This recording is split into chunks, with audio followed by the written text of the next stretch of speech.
এই ব্যাপার? হুম, কথা তো ঠিকই আছে। তাহলে আমাকে আর কোনো প্রশ্ন করবে না। আমার কাছে সব ভক্তরা এক। বাবার পরিচয় নিয়ে তুমি আমার সাথে আছো, তোমার সাথে সরাসরি কথা বলি, খাই, ঘুমাই। আর ভক্তের পরিচয়ে তুমিও তাদের সমান, সব রহস্য বইয়ে পাবে।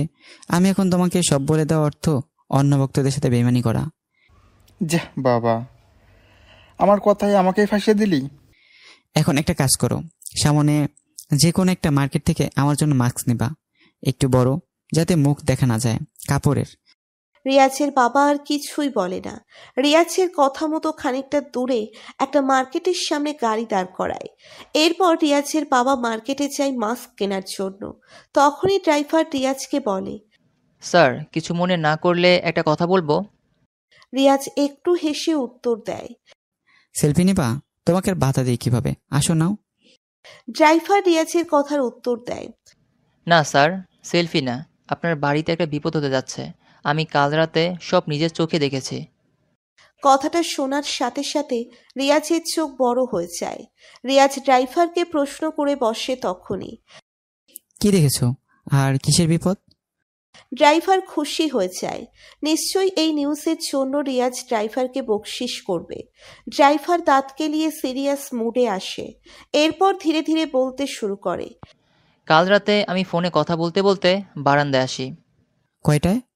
মনে নেই, আনুমানিক 3:30 বা 4টা বাজে তখন। পরে? প্রচুর বৃষ্টি হচ্ছিল, বিজলি চমকাচ্ছিল অনেক। আমি দেখি একটা ভয়ঙ্কর চেহারার মানুষ আপনাদের বাগানে ঘুরছে। অনেক ভয়ানক ছিল। তার সামনে বড় বড় দুইটা দাঁত ছিল, চোখের চারপাশে কালো দাগ আর চোখ লাল, পুরো ভ্যাম্পায়ারের মতো। আমি ভয় পেয়ে লুকিয়ে পড়ি। পরে দেখি লোকটা একটা লাশ নিয়ে বাগানের অপর পাশে যায়। আমি ভয়ে আর বের হবার সাহস করিনি। এত রাতে তুমি কার সাথে কথা বলতেছিলে? ইয়ে মানি স্যার, লজ্জা পেতে হবে না, বলো। গ্রামে আমার একটা ছোট্টবেলার বান্ধবী ছিল, নাম আয়েশা, ওর সাথেই। তুমি না বিবাহিত? হ্যাঁ স্যার, কিন্তু বলো বলো, সমস্যা নাই। আয়েশার জামাই বিদেশ থাকে। আমি যখনই গ্রামে যাই তখন ওর চাহিদা আমি মেটাই। এত সুন্দর বউ রেখে কেউ বিদেশে যায় নাকি? তোমার বউ সব জানলে? না স্যার, ওটার এখন দেখতেও ভাল লাগে না। চামড়া দলা দলা হয়ে গেছে, বুড়ি বুড়ি লাগে। আপনি বলেন স্যার, তাজা ছাড়া স্বাদ পাওয়া যায়? এদিকে রিয়াজের বাবা মাস্ক কিনে গাড়ির সামনে চলে আসে। বাহির থেকে দরজা ধাক্কা দিলে রিয়াজ দরজা খুলে দেয়। রিয়াজের বাবা তাকিয়ে দেখে রিয়াজ ড্রাইভারের সিটে বসে আছে। উনি বসতে বসতে বলেন, মারটা গেল কোথায় আবার? নিশ্চয় সিগারেট টানতে গেছে। আর তুই ওখানে কেন? পিছনে আয়। রিয়াজ কিছু না বলে গাড়ি স্টার্ট দেয়। এরপর গাড়ি চালু করেই চালাতে থাকে। রিয়াজের বাবা আবার বলে, রিয়াজ, মারুফকে ফেলে চলে যাচ্ছিস যে? ও, এমার্জেন্সি কল এসেছে একটা, এক্ষুনি নাকি গ্রামে যেতে হবে। তোমার অনুমতি নিয়ে যেতে চাচ্ছিল, আমি বলেছি যেতে। রিয়াজের বাবা আবারও হাহা করে হাসতে হাসতে বলে, একদম ঠিক কাজ করেছিস। কে জানে বেচারার কি বিপদ হয়েছে, তা টাকা পয়সা ছাড়াই গেল কেন? ওর কাছে তো টাকা নাই। আর বাস ধরে কদিনে যাবে? আমার বাড়িতে নামিয়ে দিয়ে এসে গাড়ি নিয়ে যেতে পারতো। কে জানে কিসের এত তারা ছিল ওর। রিয়াজের বাবা হাসতে হাসতে বলে। বলদ মারুফ, কোনোদিনও বুদ্ধি হবে না ওর। রিয়াজ গাড়ি নিয়ে সোজা বাড়ির সামনে চলে আসে। এরপর তার বাবাকে বলে, বাসায় যাও আর মাস্কটা দিয়ে যাও, আমি আসছি। কিন্তু যাবি কই? রিয়াজ এইবার একটু বিরক্ত হয়ে ভয়ঙ্কর ভাবে বলে, এত প্রশ্ন করো কেন তুমি? সবকিছু জবাব দিতে হবে নাকি তোমাকে? রিয়াজের বাবা কিছুটা ভয় পেয়ে যায়। রিয়াজের গলায় অন্যরকম একটা ভাব দেখা গিয়েছে। উনি আর কিছুই না বলে মাস্কটা সিটে রেখেই গাড়ি থেকে নামে। উনি নেমে দরজা বন্ধ করে দিতেই রিয়াজ আবারও এক টানে গাড়ি বাতাসের গতিতে নিয়ে যেতে থাকে। প্রায় 1 ঘন্টা পর আবার রিয়াজ গাড়ি নিয়ে আবার বাড়ির সামনে আসে। এতক্ষণে সন্ধ্যা হয়ে গেছে। গাড়িটা পার্কিং করেই রিয়াজ বাসায় ঢুকে যায়। ড্রয়িং রুমে রিয়াজের আম্মু, আব্বু আর ভাই বোনেরা বসে আছে, চা খাচ্ছে। আর আজকে রিয়াজ স্টেজে চাপা নিউজ টিভিতে দেখছে। রিয়াজ আসতেই সবাই দাঁড়িয়ে যায়। রিয়াজ সবাইকে বসতে বলে। এরপর তার বাবার সামনে এসে নরম গলায় বলে, সরি বাবা, একটু চিন্তায় ছিলাম তাই এমন করেছি, মাফ করে দাও না। রিয়াজের বাবা হেসে হেসে উত্তর দেয়। ধুর বোকা ছেলে, আমি মনে কষ্ট নেইনি, উল্টো তোর জন্য দুশ্চিন্তা করছিলাম। অনেক বেশি ডিপ্রেশনে ভুগছিস তুই। রিয়াজ মাথাটা নাড়িয়ে হ্যাঁ সূচক ইঙ্গিত দেয়। এরপর সবাইকে বলে, টিভি দেখো সবাই, আমি গিয়ে ফ্রেশ হব, এরপর সোজা লাইব্রেরিতে যাব। খাওয়ার সময় হলে লোক পাঠিও। এই বলে রিয়াজ চলে যায় নিচের রুমে। রুমে প্রবেশ করেই রিয়াজ দরজা বন্ধ করে দেয়। এরপর আয়নার সামনে দাঁড়িয়ে নিজের গায়ের শার্ট খোলে। ফর্সা হয়ে গেছে অনেক, শরীরটাও দেখতে অনেক শক্তিশালী শক্তিশালী লাগছে। রিয়াজ নিজের দেহ কিছুক্ষণ ছুঁয়ে দেখে, অনেক শক্ত চামড়া হয়ে গেছে রিয়াজের। এরপর হাঁ করে ঠোঁটের চিপা থেকে দাঁত দুইটা বের করে। রিয়াজ নিজেকে ভালোভাবে দেখে, এরপর আয়নার দিকে তাকিয়ে বলতে শুরু করে, আমি এভাবে পরিবর্তন হতে চাইনি, তবে এখন আমি অনেক খুশি। ফ্রেশ হয়ে রিয়াজ জামা কাপড় পরে নেয় আর সোজা চলে আসে লাইব্রেরিতে। দরজা বন্ধ করে রিয়াজ টেবিলের সামনে আসে। এরপর চেয়ার টেনে বসে নিলয়কে ডাক দেয়। নিলয় কিছুক্ষণ পর রক্তের বাটি হাতে নিয়ে গোপন দরজার ওপাশ থেকে আসতে থাকে। রিয়াজ টেবিলের উপর দুই হাত রেখে বসে বসে ভাবছে। নিলয় রিয়াজের সামনে এসেই নাক টানতে লাগলো।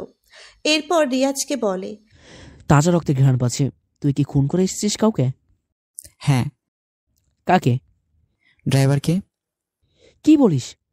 তারে মারতে গেলি কেন? তো করব কি, মাথায় রাগ তুলে দিচ্ছে। করেছেটা কি? যে মেয়েটা তো সবকিছু ছেড়ে ওর হাত ধরেছে, মা বাবা ভাই বোন ছেড়ে ও সংসারে কামলা দিচ্ছে, সবসময় পরিবারকে আগলে রাখতে গিয়ে ভালো মন্দ খাবারও খেতে পারে না, স্বামী বাইরে টাকা রোজগার করতে গিয়ে সুস্থতার মাঝে চলে কিনা এই চিন্তায় মন মারা থাকে, পেটে সন্তান নিয়ে সবার মুখে হাসি ফুটিয়ে নিজের চামড়া দলা দলা করে ফেলেছে। আর এই নরপশি কিনা বলে তাজা তাজা না হইলে চলে না ওর। পরে কে করে স্বামী বিদেশওয়ালির সাথে। এজন্যে আমিও তার তাজা রক্তে পান করে নিলাম। আজ রাতে আয়েশা নামের ওই মেয়ের রক্ত খেয়ে আসবি। 2টার দিকে বের হব, ঘা জ্বলছে আমার। ঠান্ডা হ, ঠান্ডা হ। তুই এভাবে কতজনকে শাস্তি দিবি? এখন পর্যাপ্ত রক্ত আছে আমাদের কাছে, শেষ হয়ে গেলে না হয় যাব। দেখিস, আমরা একবার ধরা খেলে কিন্তু আর নিস্তার নেই। আমরা ভাম্পায়ার, কোনো অলৌকিক শক্তির মালিক নই যে জাদু করে বেঁচে যেতে পারবো। কিন্তু তুই ড্রাইভারে এসব জানলি কিভাবে? গতকাল রাতে সে তোরে দেখে ফেলেছিল, ওই নিউজটা দেওয়ার সময়ই ধরা খেয়েছে। যাক, একদিকে ভালোই হয়েছে, এমনিও তাকে খুন করা লাগতো, এখন তো সে অপরাধী, বরাবর হয়েছে। কিন্তু নিলয় একটা ঝামেলা বেঁধে গেছে। কি? কিসের ঝামেলা? আজকে স্টেজে আমি একজনকে দেখেছি। কাকে? তা কথাটা শেষ না করতেই জানালায় কারো ঠক ঠক করার শব্দ পায় ওরা। কাছের জানালা, ভেতর থেকে বাহিরে আর বাহির থেকে ভেতরে সব দেখা যায়। পর্দা টাঙানো ছিল না।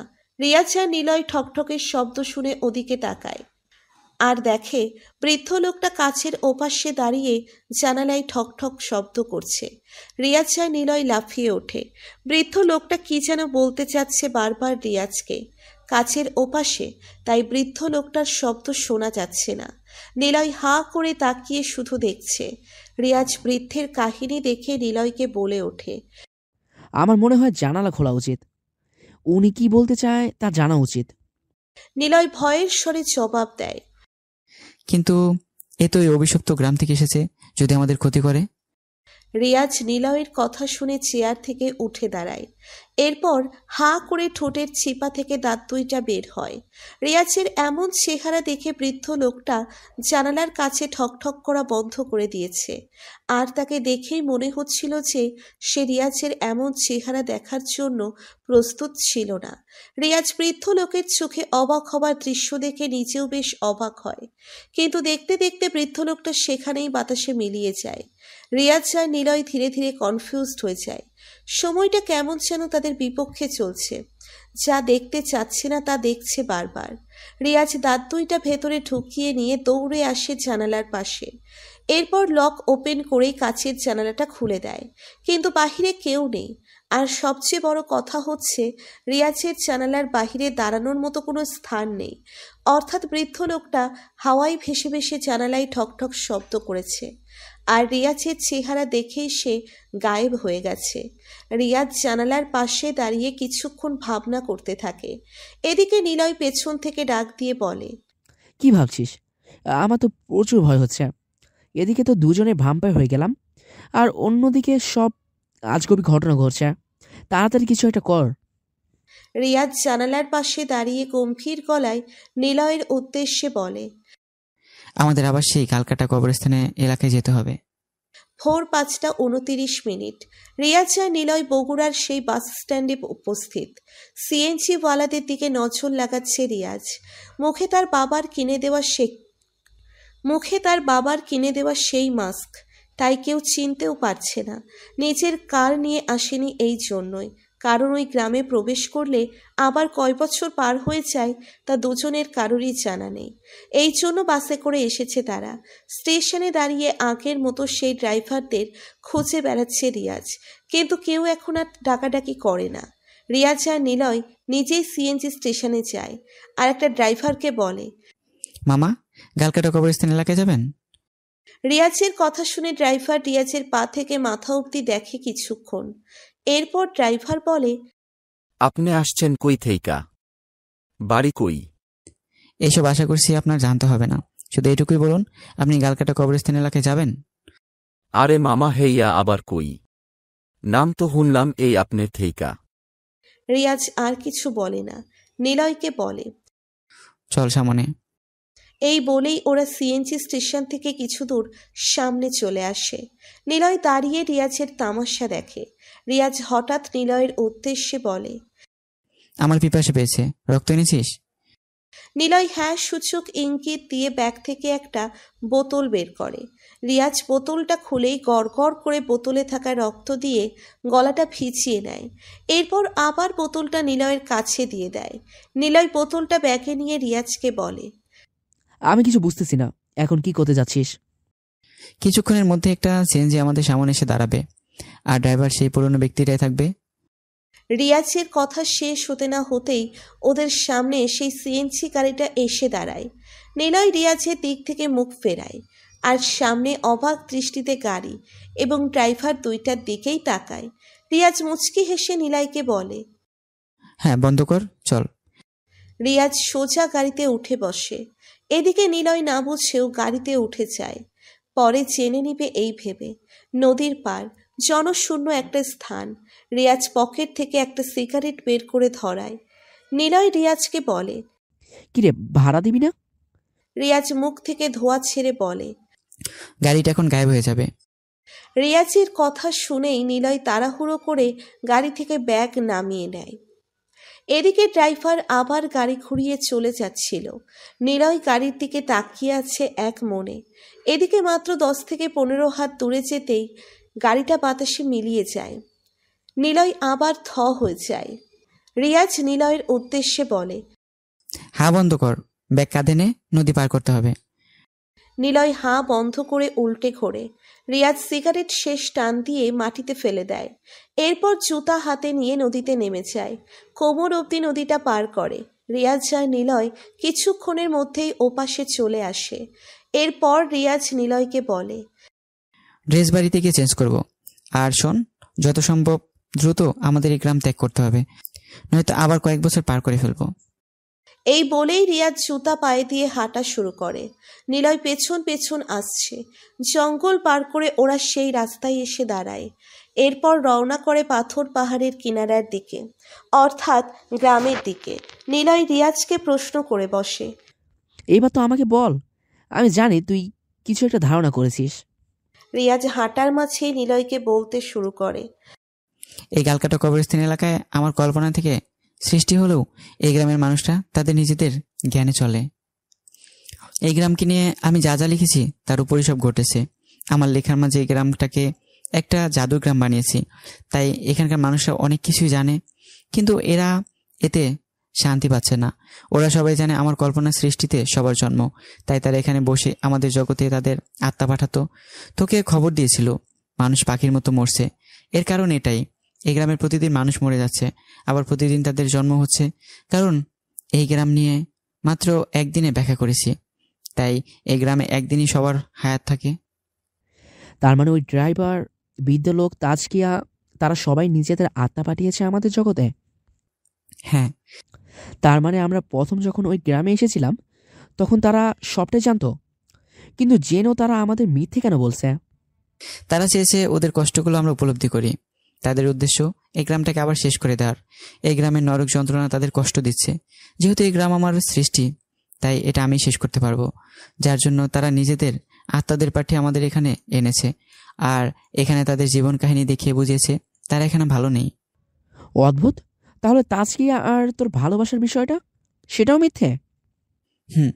আমি শুধুমাত্র আমার সৃষ্টির একটা জীবকে ভালোবেসেছি, একটা কল্পনাকে ভালোবেসেছি। তাজকিয়ার কোনো অস্তিত্ব নেই, সে কখনো আমার হবে না, আর না যেতে পারবে আমাদের শহরে। এইটা কোনো কথা হলো? তো কি ভাবলি? এই গ্রামে আবার ফিরে এলি কেন? চলে এসেছি আমরা, মইদের নিচে নাম। কিভাবে শেষ করবি সেটা তো বল। ধীরে ধীরে জানবি। মানে একটা না একটা চিন্তা ফেলে রাখিস তুই। আচ্ছা, শেষে একটা কথা বল। আমরা যে গত 2 দিনে বাইরে ছিলাম, অর্থাৎ আমাদের জগতে, এতে যদি ওরা প্রশ্ন করে যে কোথায় ছিলাম আমরা, তাহলে কি বলবো? আমরা যে 2 দিন কাটিয়েছি, সেই 2 দিন এখানে কয়েক সেকেন্ড মাত্র, কিন্তু এই গ্রামে 1 মিনিট কাটানো মানে আমাদের জগতে কয়েকদিন কেটে যাওয়া। তার মানে ওরা জানেও না যে আমরা বাইরে গেছিলাম? সবই জানে, কিন্তু বলবে না। কারণ তো জানিস, এরা প্রতিদিন জন্ম নেয়, আর এদের প্রতিটা দিন নতুন করে শুরু হয়। এরা প্রতিদিন ভাবে যে আমাদের এখানে ডাকবে, কিন্তু রাত শেষ করে দিন শুরু হওয়া মাত্রই আবার আমাদের নিয়ে ভাবে। তারা এখন ভাবছে হয়তো আমরা এই গ্রাম শেষ করার কাজে আসছি। তো ভাবছে কেন?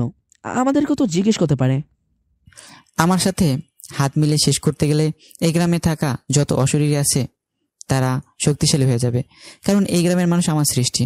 আমি যদি সামান্য মানুষদের সঙ্গ দিয়ে শক্তিশালী বা মনোবল বাড়াই, তবে অসাধারণ সে অশরীরীদের মনোবল বেড়ে যাবে, আর তারা শক্তিশালী হয়ে উঠবে। এত কিছু কখন ভাবিস তুই? এই তো আস্তে আস্তে বাসে ভাবলাম। এখন কি আরো প্রশ্নের বোম মেরে যাবে নাকি নাকি নিচে নামবি? আমি কেন প্রশ্ন করতে যাব? তুই কোথাও আটকে গেলে আমার সাহায্য নিতে পারিস। আমি তোর আগেই সব জানি। টেস্ট করলাম তুই কি আমার মতোই ভাবছিস কিনা।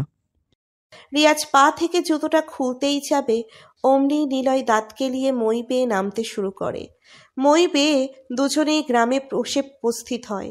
রিয়াজ গ্রামের মানুষদের দিকে তাকিয়ে কিছুক্ষণ লক্ষ্য করে। তার ভাবনার সাথে পুরোপুরি মিল খাচ্ছে সব।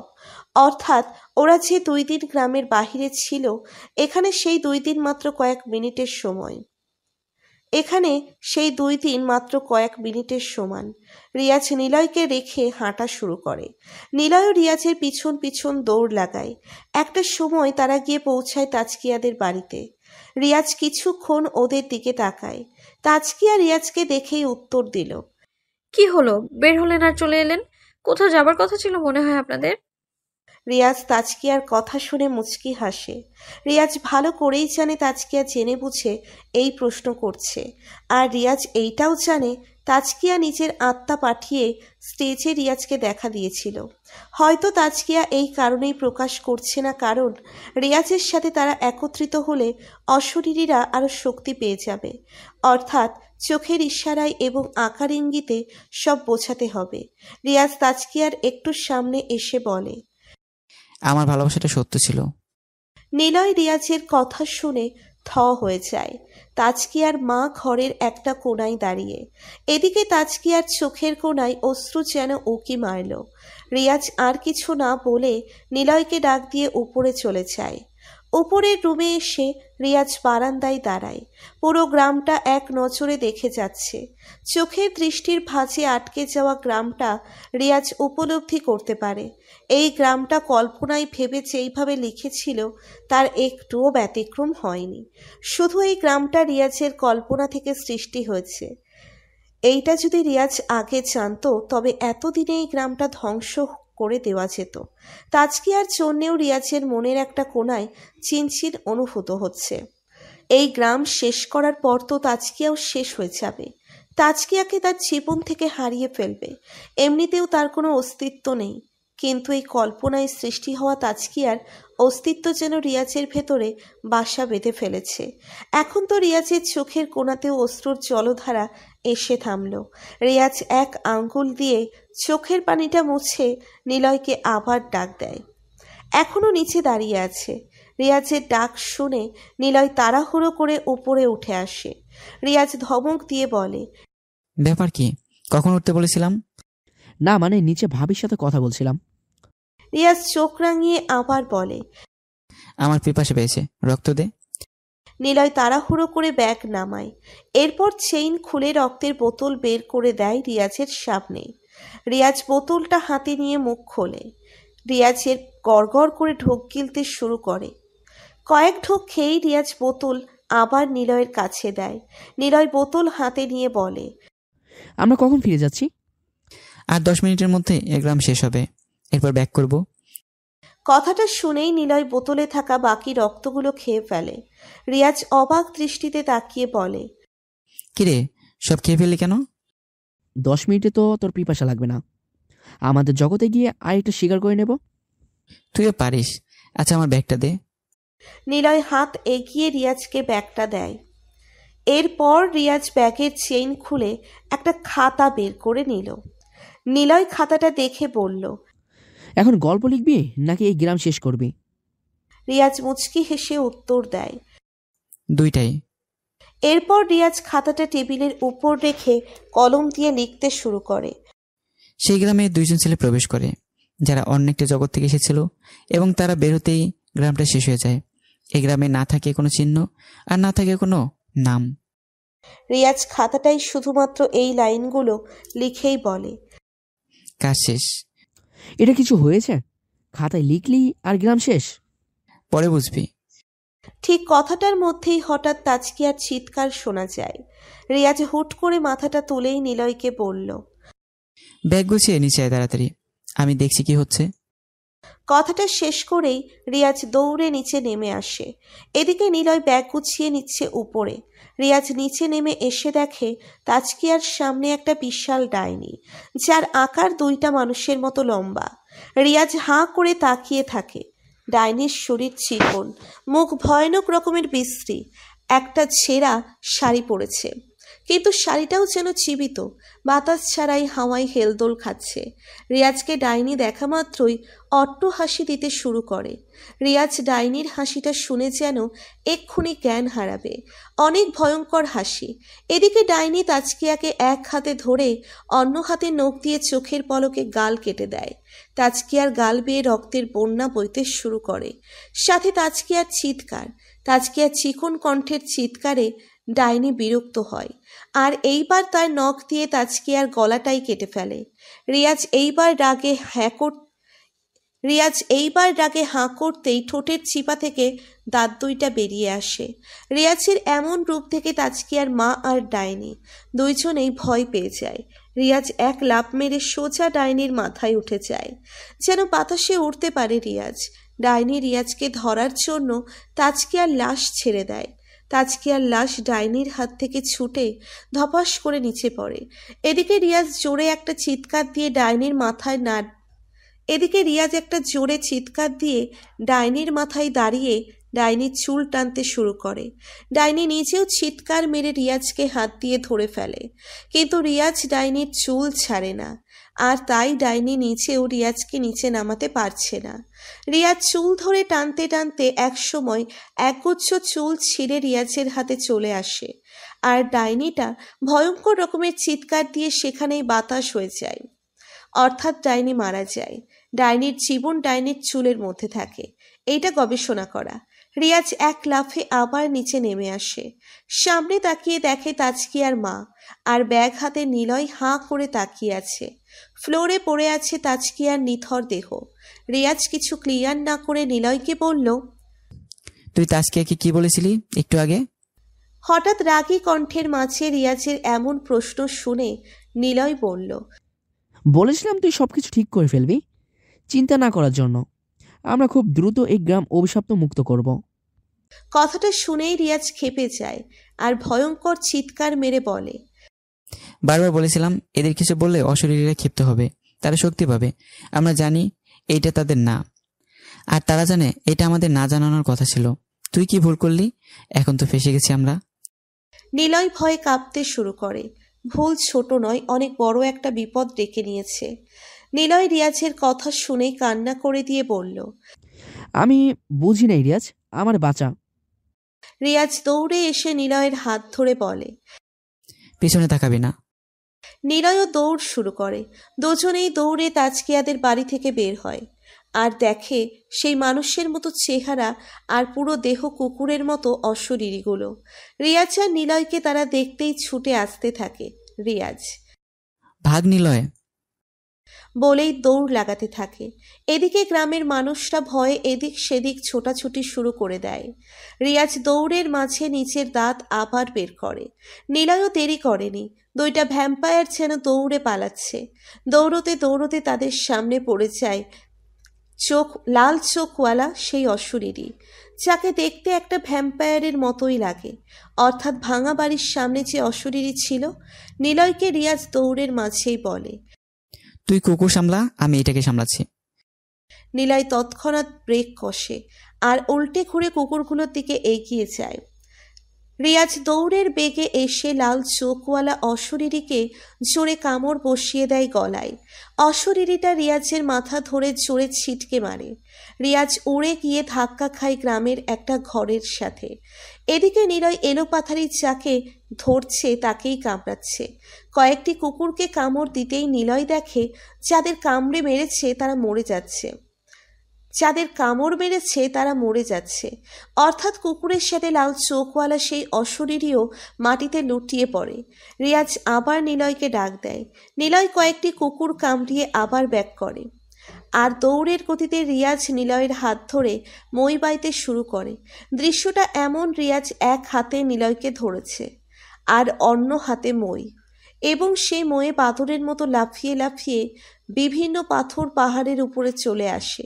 ঠিক তখনই জঙ্গল থেকে একটা ভয়ানক গর্জন ভেসে আসে।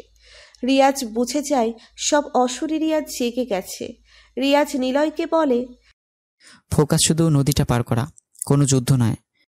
নিলয় হ্যাঁ সূচক ইঙ্গিত দেয় আর দেরি না করে দুজনেই দৌড়তে থাকে নদীর উদ্দেশ্যে।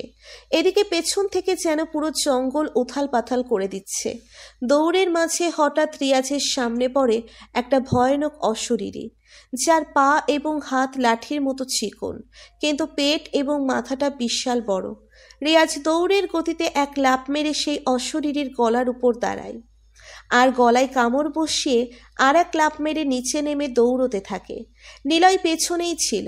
নিলয় দেখে রিয়াজের কামড় খেয়ে অশরীরীটা মাটিতে পড়ে ছটফট শুরু করে। কোনোভাবে নদীর কিনারায় এসে রিয়াজ দাঁড়িয়ে পড়ে। নিলয় আসতেই রিয়াজ নিলয়ের হাত ধরে এক লাফ মারে। অদ্ভুতভাবে দুজনেই নদীতে পা না দিয়েই উড়ে এই পারে চলে আসে আর পেছনে তাকিয়ে দেখে নদীর কোনো কিনারা নেই, যেন পুরো গ্রামটা পানির অতলে ঢুকে গেছে। রিয়াজ মুচকি হাসি দিয়ে বলে, গালকাটা কবরস্থান এলাকার গল্প সমাপ্ত। কোথা থেকে ফিরে এলেন রিয়াজ? মাঝে 5 বছর, আবার এখন 2 মাস 2 দিন। জানতে সোশ্যাল মিডিয়ায় যুদ্ধ লাগিয়ে দিচ্ছে তার ভক্তরা। আরও নিউজ জানতে সময় টিভির সাথে থাকুন।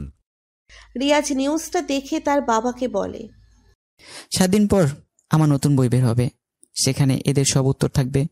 বাড়ির বাইরে সাংবাদিকের ভিড় প্রচুর, এদের এই নিউজটা দিয়ে আসো। 1.5 বছর পর সারা দেশে রিয়াজের গালকাটা কবরস্থান নামক বইটা ব্যাপক সাড়া দিচ্ছে। 1.5 বছরেও এই বইয়ের স্বাদ যেন মানুষ চোখ বন্ধ করে নিচ্ছে। নিলয় রিয়াজকে বলে, কি অদ্ভুত সময় ছিল, তাই না? বই পড়ে মানুষ এখনো ভাবে তুই বইয়ের কাল্পনিক লেখা দিয়েছিস। অনেকে বিশ্বাস করতেই চায় না যে আমরা তোর কল্পনার জগতে গিয়েছি। তবে এত বছরেও তোকে বলা হয়নি, আজ বলতে মন চাচ্ছে। কোনটা? আমি সেদিন আমাদের কার ড্রাইভারকে যা মেরেছিলাম, অর্থাৎ ড্রাইভারের লাশ তখন আমার পায়ের কাছে ছিল। ওই লাশ ফেলার জন্য সেই লেকের পাড়ে যাই, যেখানে আমি প্রথম গালকাটা কবরস্থান নামক গল্পটা লিখেছিলাম। আর যার ব্যাগ চুরি দেয় আমাকে কথা শুনেছে, সাথে সস্তা লেখক বলে ইনসাল্ট করেছিল, তাদের আমি ওখানেই দেখি। ড্রাইভারের লাশটা ময়লা ড্রেনে ফেলে আমি ওই কাপলের সামনে গাড়ি থেকে নেমেছিলাম, মানে দেখাতে চেয়েছিলাম সেদিন সস্তা বলেছে আর আজ আমি কে। ওরা আমাকে দেখে লজ্জায় মাথা নিচু করে সামনে এসে ক্ষমা চায় আর সেলফি তোলার জন্য অনুরোধ করে। অনুমতি দিয়েছিলে? তারা তুলে চলে গেছিল।